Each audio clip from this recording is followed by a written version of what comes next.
Tout au long de ma carrière, j'ai toujours accordé une importance particulière au respect de mes engagements. En conséquence, j'ai décidé de ne pas être candidat en 2020.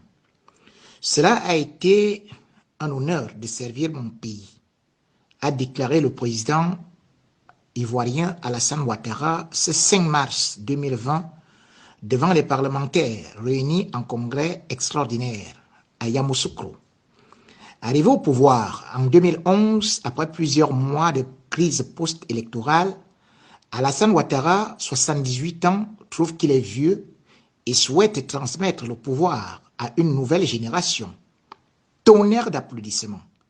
Après 9 ans de pouvoir, le bilan d'Alassane Ouattara est immensément grand avec des travaux de titans.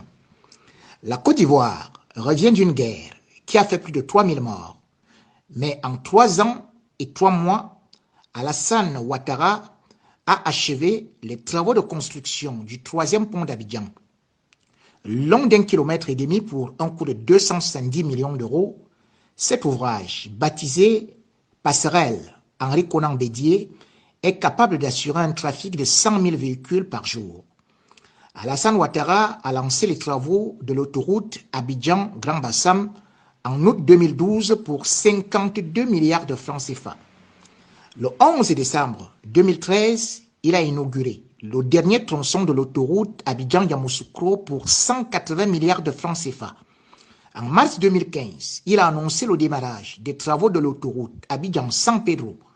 En même temps, suivant son objectif de réhabilitation et l'entretien de 20 000 km de route, Ouattara a remis à neuf les tronçons routiers Grand Bassam Noué, à Bengourou, à Nibilekrou, à Bobo, à Yama et même l'axe Bouna Doropo qui relie son pays à la frontière du Burkina Faso.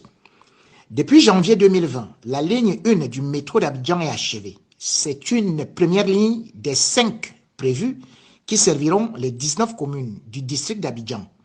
D'une distance de 37 km et demi, elle aura 18 stations, une gare à chaque extrémité de la ligne, 24 ponts-rails, un viaduc, 34 passerelles piétonnes, 8 passages souterrains et un dépôt ferroviaire de 22 hectares. La première exploitation comprendra 20 rames de métro de 5 voitures chacune. La Côte d'Ivoire est donc devenue ainsi le 3e pays d'Afrique et le premier d'Afrique subsaharienne à se lancer dans un projet de métro après l'Égypte et l'Algérie, selon l'Union internationale des chemins de fer. Le projet dont la phase 1 des travaux a été achevée en fin 2019 a déjà entamé sa seconde qui consiste à la libération des emprises et le terrassement avant les travaux lourds qui dureront 4 ans. En dehors des projets de construction des 5 lignes de métro, une ligne de tramway, une ligne de BRT, une nouvelle ligne de chemin de fer San Pedro Bamako et des TGV sont également prévus dans le programme national du transport ivoirien.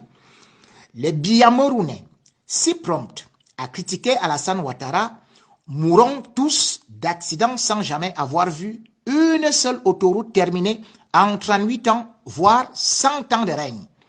Entre-temps, Paul Biya a encore bricolé et a fistolé la piste Douala-Yaoundé, construite par son prédécesseur Amadou Ahidjo, en attendant toujours l'autoroute de 2x2 voies financée à hauteur de 750 millions d'euros, environ 491 milliards 250 millions de francs CFA par China Exim Bank depuis plus de 10 ans et qui sera inaugurée, semble-t-il, en 2035.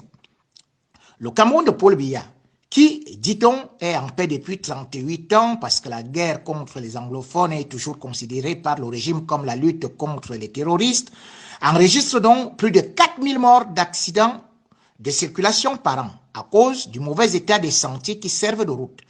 Pas une seule autoroute inaugurée.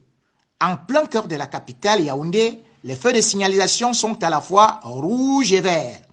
Quand on voit les villes du Cameroun, on croirait qu'elles subissent des bombardements depuis 1960.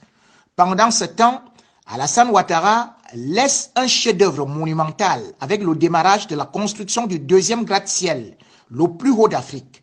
Il se lancera dans le ciel avec 64 étages et culminera à 283 mètres. Une prouesse architecturale avec une géométrie symétrique à l'image d'un masque africain. L'édifice est destiné à accueillir des services administratifs et des bureaux. Il comprend notamment un auditorium de 200 places au premier étage et un espace destiné aux cérémonies protocolaires avec une très grande hauteur sous plafond au 60e étage. Sa géométrie symétrique figure un masque africain. L'édifice dont la livraison est prévue en 2021 sera certainement achevé par son successeur. Sur le plan de la santé, Alassane Ouattara a déjà mis en place la CMU, c'est-à-dire la couverture maladie universelle, à peu près comme en France. Alassane Ouattara a inauguré le CHU, le Centre hospitalier universel d'Angré, le vendredi 15 décembre 2017. Il s'étend sur un terrain de 4 hectares et demi avec 19 bâtiments qui occupent une superficie de 36 000 mètres carrés. Doté d'appareils high-tech, cette réalisation a coûté 35 milliards de francs CFA. La première pierre avait été posée par son prédécesseur Laurent Gbagbo, mais c'est Ouattara qui a réalisé ce projet dans la continuité de l'État. C'est le 5e CHU construit en Côte d'Ivoire. Pendant ce temps, Paul Biya n'a réussi à construire aucun CHU en 38 ans de règne. Le seul CHU de Yaoundé, construit par son prédécesseur Amadou Ahidjo en 1978, est devenu un mouroir où il faut débourser 5 000 francs CFA pour une consultation. Et quand le médecin se présente, c'est le patient qui se lève de son brancard pour aller verser 2025 francs CFA à l'infirmière sous prétexte de frais de gants. Et l'équipe fonctionne là-bas comme un vrai gant. Quand une femme accouche, on vole son enfant. Quand elle se plaint, on lui dit que son enfant est mort. Si elle insiste, on lui présente le cadavre d'un autre bébé âgé de 6 mois. Les bébés prématurés meurent faute de simples couveuses. Tous les malades souffrant de reins meurent parce que les vieux appareils d'hémodialyse sont tombés en panne. Pas un appareil pour faire le scanner dans le soi-disant hôpital général qui a été offert à l'État camerounais par les Chinois. L'ascenseur tombé en panne depuis des années n'a toujours pas été réparé. Les cadavres pourrissent dans les morgues à cause des coupures d'électricité et le manque de groupes électrogènes.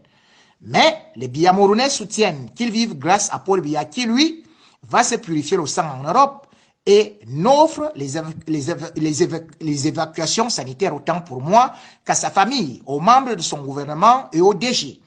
Quand on présente les réalisations d'Alassane Ouattara aux panafricains qui soutiennent les dictateurs d'Afrique centrale et déclarent que la Côte d'Ivoire est surendettée, faux, archi faux.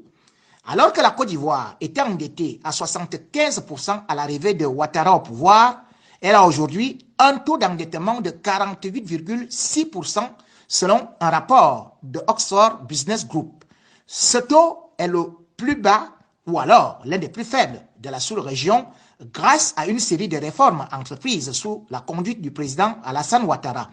Par ailleurs, le pays affiche une croissance du produit intérieur brut annuel moyenne de l'ordre de 8% en 2019.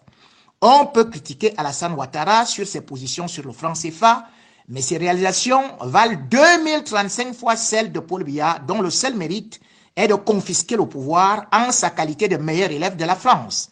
Comme le disait Napoléon Bonaparte, la haute politique n'est que le bon sens appliqué aux grandes choses. Face tu es mort, pile, je te tue. On m'appelle Jipo Remingono, Dieu pardonne, moi pas. Coup franc.